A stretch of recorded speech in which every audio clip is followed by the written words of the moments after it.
Well, hello, everybody. We are here at Astro College and the International Academy of Astrology.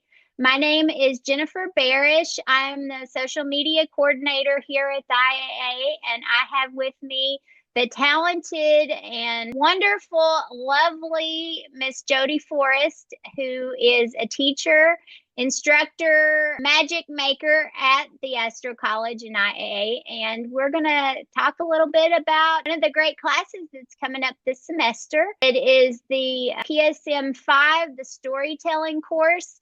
And Jodie, I'm just going to let you have it. It's your course. Tell us all about it. What do we want to know when we come and take this course? Okay. Storytelling is one technique that an astrologer can use during a reading to illustrate a natal aspect or configuration or a dynamic moving aspect or configuration. And how you approach these differs a little bit depending on whether you're talking about the birth chart or transits or progressions or arcs. We can get into the weeds about that more in the course. But for now, you may have heard the term therapeutic metaphor in conjunction with psychology. There was a well-known and very effective psychologist named Milton Erickson, and he and Virginia Satir, I believe, are credited with founding therapeutic metaphors. And basically, they would come up with a story to tell the client.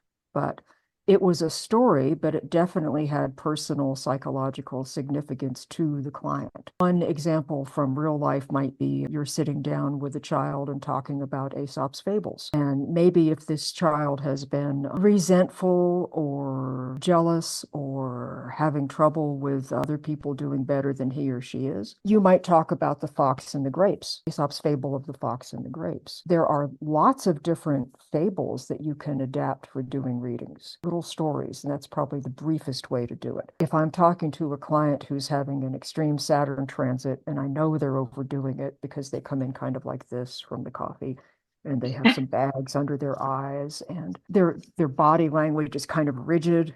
I have to go on to the next thing. What time is it? When will this reading be done? I might work in the need for making sure you get sufficient rest during Saturn transits. Your superego is going to tell you, you are a machine, just keep working. But a possible therapeutic metaphor-ish kind of intervention there is to tell them about once upon a time there was a woodcutter and he was a good woodcutter, but he died out of sheer exhaustion because he absolutely refused to stop cutting wood long enough to sharpen his axe. Makes sense. So yeah, we need rest.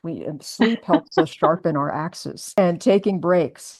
And it's important not to just exhaust yourself, or you're less efficient than you would have been if you've been taking better care of yourself. So you can adapt fables, you can adapt stories that clients have told you, you can adapt stories from your relatives when you or they were growing up. Therapeutic metaphor is very, very, very old. So is storytelling. I don't know how long humans have been telling stories. Maybe it began with Neanderthal, and they keep pushing the dates back and forward with that, but I think they were in Europe for about 400,000 years. Or perhaps it began with Homo sapiens, which might be anywhere up to 80 to 1,000 years ago, depending whether or not Homo sapiens had yet left Africa. And this was So long it's, before we had things to write on, right? So that was yeah, the way to be able to remember things through the cultures, through the ages, was to mhm. tell the story, right?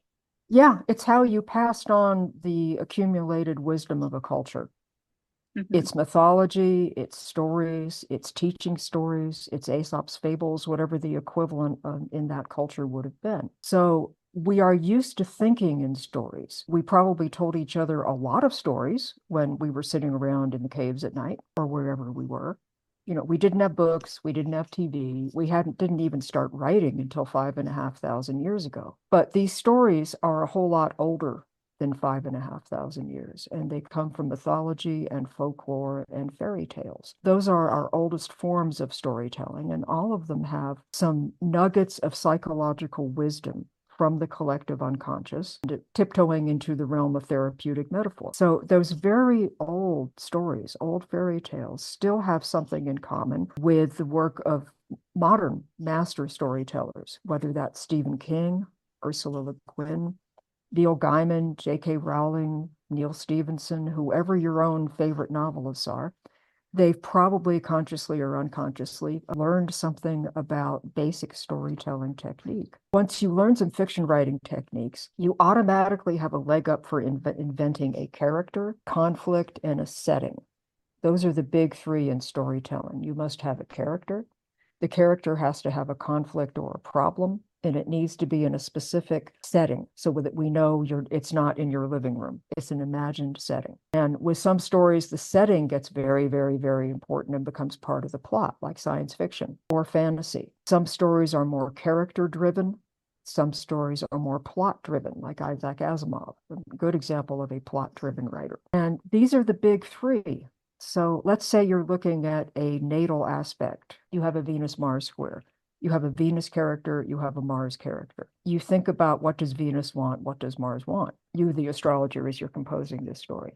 You Mhm. think about, okay, how does Venus in this sign go about trying to get what it wants? And how does that clash with what Mars in this other squaring sign wants? So you have instant characters, you have instant conflict, you also have instant setting, depending on what houses contain the planets that you are going to personify in order to tell a story. So I personify planets and I come up with a conflict based on what I know about how those signs do and don't interact. And the houses right there can provide settings. Mhm. So, because astrology is full of symbols that have many, many, many meanings encased in one symbol, these details are also very adjustable. So, if you're looking at a Venus-Mars aspect in the chart of an elderly person who has come in for a reading, and maybe it's their first birth chart ever, you probably don't want to talk about what they're looking for in a partner at that stage in their lives.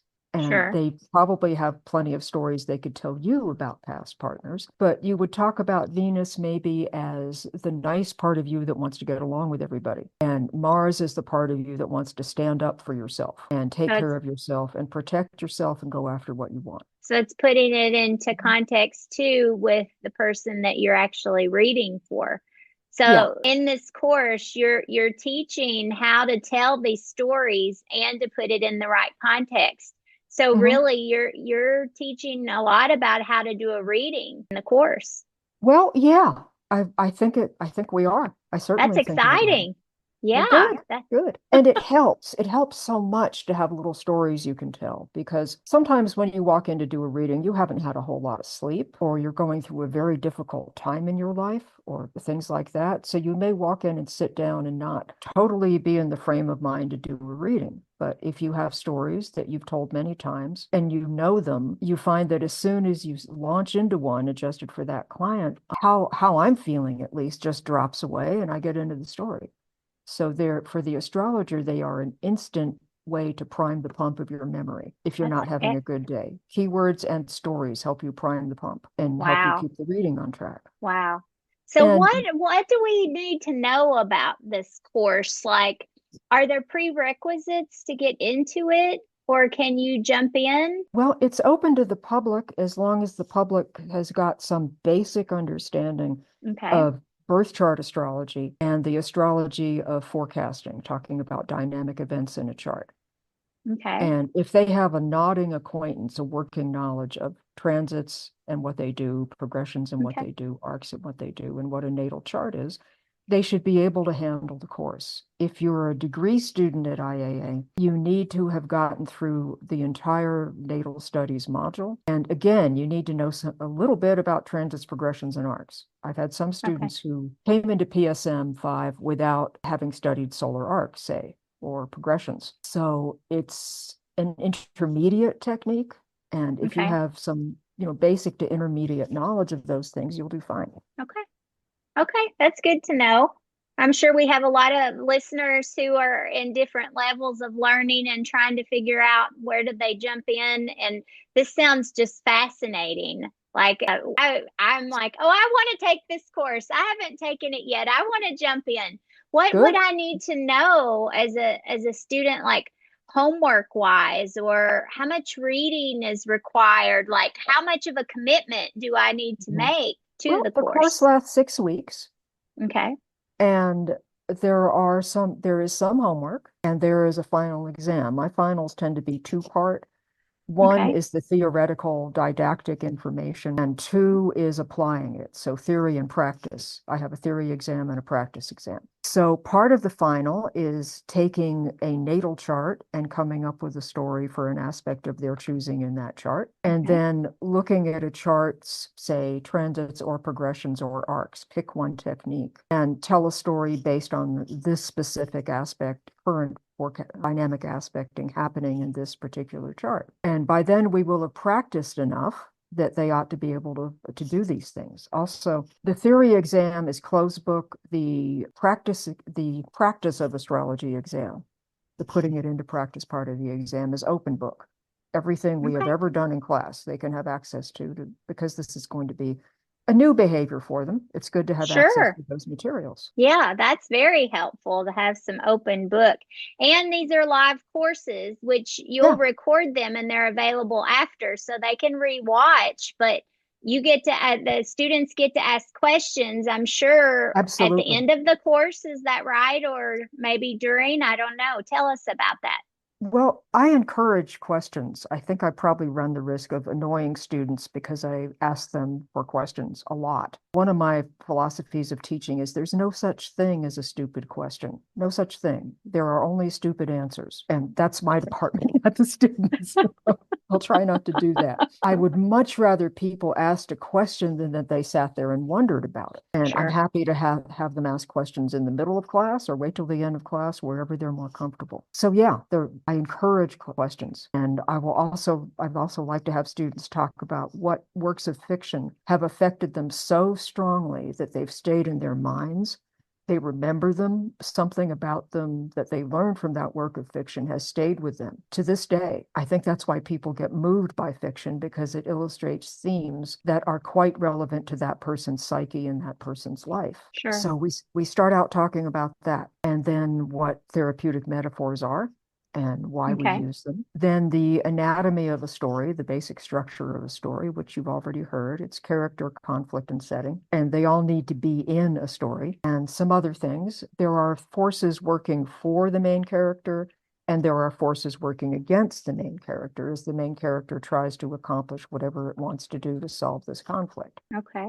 And there needs to be growth of the main character as a result of going through the story. This character has learned something or accomplished something or found out something about him or herself as the result of going through the events of the story. And that's where the astrologer, looks at the aspect and says, okay, what's the most useful thing I could say to this person about this aspect? And that also will help you arrive at a story. I'll also talk about the importance of presenting the idea that if this character does not go through this story, they might end up not having learned something and being stuck for a while until later they learn it. The universe always supplies us with lots and lots and lots of aspects repeated in infinite variety to help us have a chance of learning what we need to learn. How we learn it, where we learn it is with what part of our charts we learn it is visible in the chart Hmm. and over time, in both the natal chart and over time. So the main character needs to grow or change as part of the story, because in a way you're inventing a personal fable that is totally relevant to that person. Sure. Yeah. Yeah, it's their story. Now, Hmm. speaking of their story, you're a creative writer. You've got a few books underneath your own belt. You've Hmm. I don't know how many, but I know there's quite a few that you have written, both fiction and nonfiction. So you're Hmm. drawing from that experience, right? Oh yeah. Being able to teach people how to do this is you've got Hmm. your own catalog of work. And so I'm sure that informs your ability to tell story and to teach other people. So there's nothing like becoming a creative writer from working with other creative writers. So I think this Hmm. course is the chance to get to do that, to be able to learn the craft from someone who has done it professionally. So Yeah. that is really, like, I think it's an untapped gem that maybe people don't realize from seeing, maybe whatever little advertisements are about this particular course that we have here. But we offer it, what, at least once a year, maybe twice a year. So Yeah. this will be offered this spring semester. I don't know if it'll be offered again in the fall, but we Certainly. know that we have it here right now, for enrollment. So I hope people will take advantage of that, because it seems like it would be a really nice tool to add to our toolbox of reading techniques. Is there anything we missed here? Is there anything else that you want a prospective student to know? Or is there additional like readings they need to do? Are there any certain assignments? Is there anything a person could do to get ready for this course? Stepping into it. There isn't any required reading. I have suggested reading, and it's a good idea to at least run your eye down the list of the suggested reading, Sure. and think about it, but without necessarily having to read it. Bruno Bettelheim, The Uses of Enchantment, The Meaning of and Importance of Fairy Tales. A lot of people have read Clarissa Pinkola Estes, Women Who Run with the Wolves. Oh That's yeah. great because she talks about the myth and then she talks about what it might mean to a modern woman. Right. And so that's, if you can only read one book, I think to help you prep for the course, it might be the Estes book. Also very good is Ursula K. Le Guin, Language of the Night, Essays on Fantasy and Science Fiction. And Marie-Louise von France, who was a student of Jung's, and Kendra Crossan, The Interpretation of Fairy Tales. Okay.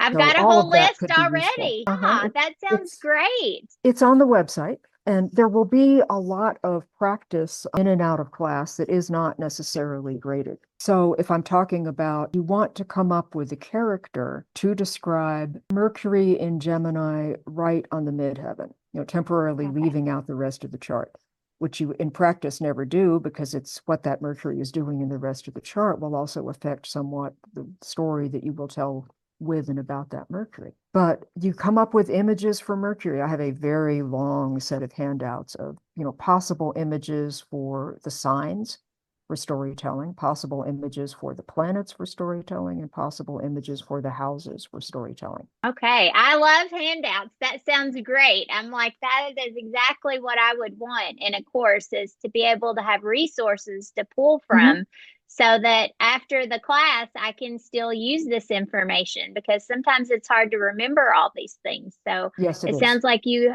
have a good amount of resources that you offer to students so that they can continue on their Mhm. storytelling journey as time goes on. Now, one other question. We haven't talked about when does this course start? We know it's this spring. Is it April 24th?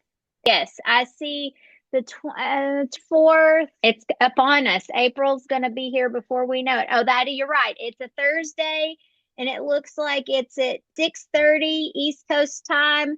So that would be what? 3:30 West 3:30 Coast time. Pacific. Yeah. Pacific time. Okay.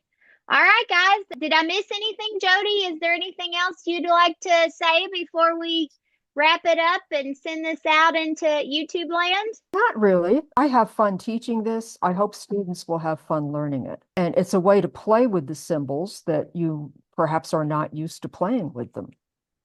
Yeah. And that Mercury could be a flim-flam artist, could be a teacher, could be a writer, could be a pickpocket, could be a computer programmer, could be a nerd of just about any stripe. And you can just go on and on and on and on with images that will work for Mercury. And according to the story you want to tell, you pick a certain image that fits in that chart for what Mm-hmm. that person is going through right now. But Mm-hmm. there are so many different ones. And then the sign will modify whichever image of Mercury you picked. Is this a suspicious, careful, deep pickpocket? It might be Mercury in Scorpio. Yeah. Is this a fast talking used car salesperson? It might be Mercury in Gemini. Gemini. So I try to give positive images and negative images for every sign, planet, and house. Sure. So it is a chance to just play with the symbols while you're learning. Yeah. Yeah. It sounds fascinating. Okay. Well, Good. I guess we'll leave it here. Thank you guys so much for taking a few minutes to learn about Jodie's storytelling course, PSM-5, available at the International Academy of Astrology at astrocollege.com and .org. We still have both websites. And for further questions, you can send us an email, astrocollege80@gmail.com.